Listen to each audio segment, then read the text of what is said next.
ಎಲ್ಲರಿಗೂ ನಮಸ್ಕಾರ. Welcome to ಅನನ್ಯ ವ್ಲಾಗ್ಸ್. ಇವಾಗ ಎಗ್ ಬಿರಿಯಾನಿ ಮಾಡೋದು ಹೇಗೆ ಅಂತ ನೋಡೋಣ. ಮೊದಲಿಗೆ ಕುಕ್ಕರ್ಗೆ ಒಂದು ಸ್ವಲ್ಪ ಎಣ್ಣೆ ಹಾಕಿ ಒಂದೇ ಒಂದು ಸ್ಪೂನಷ್ಟು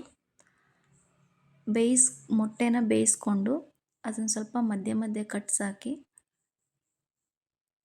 ಫ್ರೈ ಮಾಡ್ಕೊಳ್ಬೇಕು.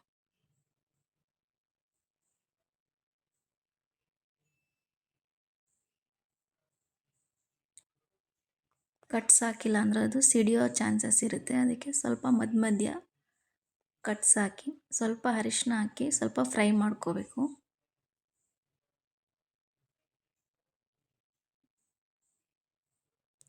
ಚೆನ್ನಾಗಿ ಮೊಟ್ಟೆ ಎಲ್ಲ ಫ್ರೈ ಆದಮೇಲೆ ಒಂದೆರಡು ನಿಮಿಷ ಸಾಕು, ಸೈಡಿಗೆ ತೆಗೆದಿಟ್ಕೊಳ್ಬೇಕು.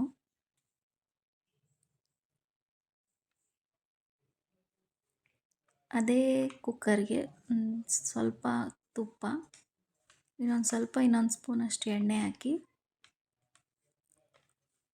ಎಣ್ಣೆ ತುಪ್ಪ ಬಿಸಿ ಆದಮೇಲೆ ಚಕ್ಕೆ, ಲವಂಗ, ಏಲಕ್ಕಿ, ಸೋಂಪು, ಸ್ವಲ್ಪ ಕಸೂರಿ ಮೇಥಿ ಎಲ್ಲ ಹಾಕ್ಕೊಂಡು ಒಂದೆರಡು ನಿಮಿಷ ಫ್ರೈ ಮಾಡಬೇಕು.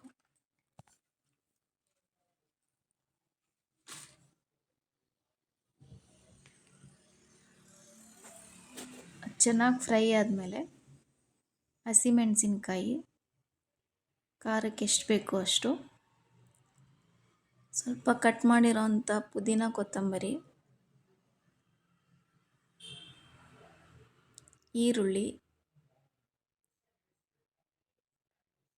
ಒಂದೆರಡು ಈರುಳ್ಳಿ ತೊಗೊಂಡಿದ್ದೀನಿ ನಾನು, ಮೀಡಿಯಮ್ ಸೈಜ್ದು. ಚೆನ್ನಾಗಿ ಫ್ರೈ ಆದಮೇಲೆ ಅದಕ್ಕೆ ಸ್ವಲ್ಪ 1.5 ಸ್ಪೂನಷ್ಟು ಶುಂಠಿ ಬೆಳ್ಳುಳ್ಳಿ ಪೇಸ್ಟ್ ಹಾಕಿ ಅದು ಹಸಿ ವಾಸನೆ ಹೋಗೋ ತನಕ ಸ್ವಲ್ಪ ಫ್ರೈ ಮಾಡಬೇಕು.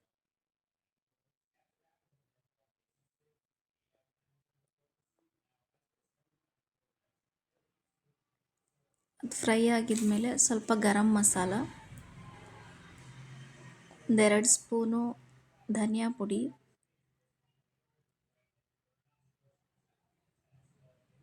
ನಮ್ಮದು ಚಿಕ್ಕ ಸ್ಪೂನ್ ಹಾಕಿರೋದ್ರಿಂದ 2.5 ಸ್ಪೂನ್ ಹಾಕಿದ್ದೀನಿ. ಟೀ ಸ್ಪೂನಲ್ಲಿ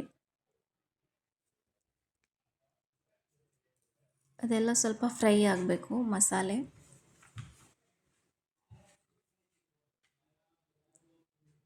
ಒಂದು ನಿಮಿಷ ಅದು ಫ್ರೈ ಆದಮೇಲೆ ಒಂದು ಟೊಮೆಟೊನ ಪ್ಯೂರಿ ಮಾಡಿಕೊಂಡಿದ್ದೀನಿ, ಆ ಟೊಮೆಟೊ ಪ್ಯೂರಿ ಹಾಕಿ ಅದು ಹಸಿ ವಾಸನೆ ಹೋಗೋ ತನಕ ಟೊಮೆಟೊದು ಫ್ರೈ ಮಾಡ್ಕೊಳ್ಬೇಕು ಚೆನ್ನಾಗಿ.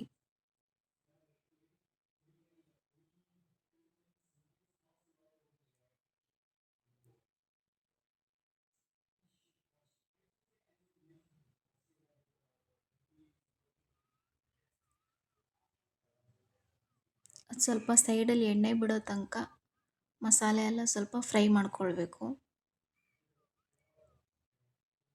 ಪಲಾವ್ಗಿಂತ ಬೇಗ ಈಸಿಯಾಗಿ ಆಗುವಂಥದ್ದು.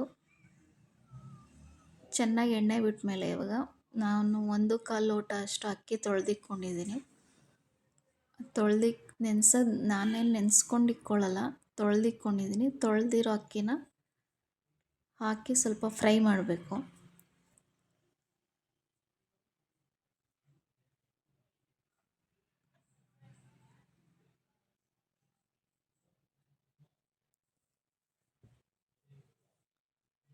ಒಂದು ನಿಮಿಷ ಫ್ರೈ ಆದಮೇಲೆ ಎಷ್ಟು ಬೇಕು ಅಳತೆಗೆ ಎಷ್ಟು ಬೇಕು ನೀರು ಅಷ್ಟು ನೀರು ಹಾಕಿ ಅದು ಕುದಿ ಬರೋ ತನಕ ಕುದಿಸ್ಕೊಳ್ಬೇಕು.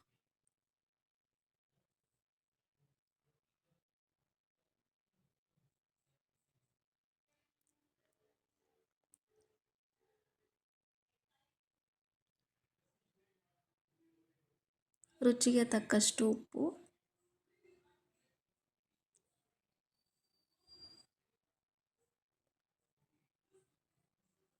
ಸ್ವಲ್ಪ ಕೊತ್ತಂಬರಿ ಪುದೀನ ಕಟ್ ಮಾಡಿರೋದು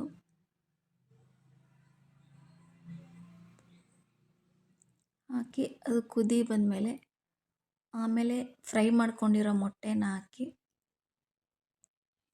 ಕುಕ್ಕರ್ ಮುಚ್ಚಳ ಮುಚ್ಚಿ 1-2 ವಿಷಲ್ ಕೂಗಿಸ್ಕೋಬೇಕು.